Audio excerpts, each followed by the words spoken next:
మందు అంటే జబ్బును మాన్పేది. దగ్గు అనే సమస్యను మాన్పే దగ్గుమందు మాత్రం ప్రాణాలు తీసింది. అవును, మీరు వింటున్నది నిజమే.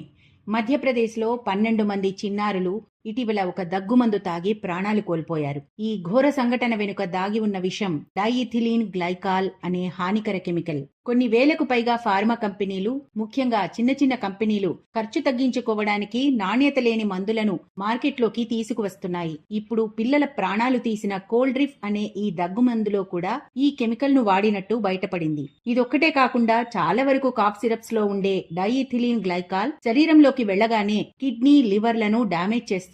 పిల్లలలో ఈ టాక్సిన్ ను డీటాక్స్ చేసే సామర్థ్యం చాలా తక్కువ.